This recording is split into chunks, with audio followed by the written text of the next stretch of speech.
ኤፋዬ ሩትዬ ምንም ነገር አላደረገችም። አንድ ነገር በጠፋ ቁጥር ሩትን እየመጣችው ሩት ስም ለማጥፋት ደፋ ቀና አትበሉ። አብርሃም ሕፃን ልጅ አይደለም።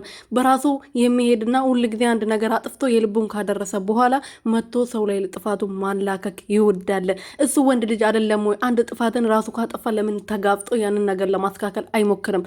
በአደባባይ ሲሳሳም የነበረው ፍቅረኛ አይነት ብሎ ከሚናገር ከሄርሜላ ጋር ሳይሆን ከፍቅር ጋር ነበረ። ያን ነገር ውሸት ነው ልትይ ነው ወይ ዛሬ የመጣ አብርሃም መኪና ውስጥ የነበረው ሲሳሳም ሲላላስ የነበረው ውሸት ነው ልትይ ነው ወይ? ያልጋውን እንኳን እሺ ሰክሮ ነው ወይም ደግሞ የሆነ ነገር ተፈጥሮ ነው ልትይ ትችላለሽ። በሰላም እንደዛ ስሟት ልሷት አቃቅፏት እንደዛ ሲሄድ ውሸት ነው ልትይ ነው ወይ ብለዋል። እና ብዙ ምንድን ያለችው ከጠላቶቹ ጋር እየተባበራችሁ እንደዚህ ባታደርጉ ጥሩ ነው። ወንድማችሁን ለመመለስ ለመምከር እሱ ሕፃን ልጅ ነው፣ ሁል ጊዜ ነው የሚመከረው። የትኛው ሕፃን ልጅ ነው? ጡጦ አልጠባም ገና ጡጦ ልገዥለት ፈለግሽ? እሱ ሕፃን ልጅ ነው እንዴ? ትልቅ ሰው ሆኖ እኮ አግብቶ ልጅ ወልዶ እንኳን እሱ ገና ልትመክር ይቅርና እሱ ራሱ ገና ከሱ በላይ ያሉትን ከሱ በታች ያሉትን መምከር ባለበት ሰዓት አንቺ ሁል ጊዜ ከለሱ መጥተሽ ጥሩ ስራ ነው የሰራ ብለሽ ጨበሬሽን አቁመሽ ስትከራከሪ ትንሽ አታፍሪም?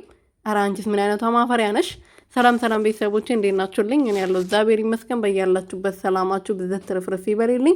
ለዚህ ቻናል አዲስ የሆናችሁ ሰብስክራይብ፣ ሼር፣ ላይክ ያደርጋችሁ ቤተሰብ ሆኖ ዛሬም እንግዲህ እንደተለመደው ቡዜ አሁን ለሄርሜላ ምን እንደምትመልስ ግራ ገብቷታል። ታውቃላችሁ ከዚህ በፊት ኃላፊነቱን እኔ ወስዳለሁ፣ አብርሃም ተስተካክሏል፣ በቃ ታረቁ ብላ ስንት ጊዜ ሁለቴ ነው አንዴ ቪዲዮ ይዛ መጣ እነሱን ለማስጣረቅ ሙከራ አድርጋ ነበረና ትናንትና ሄርሜላ ደግሞ ለቅሶ ቤት የተፈጠረ ይመስል ሰው የሞተ ይመስል ጭንቅላቷን ይዛ ወስደን ነበር የዋለችውና ያንን ነገር ደግሞ አሁን ለሄርሜላ ምን እንደምታስረዳ ግራ ገብቷታል። አፍራለች። ምን እንደምታወራ ራሱ ግራ ግብት ነው ያላት።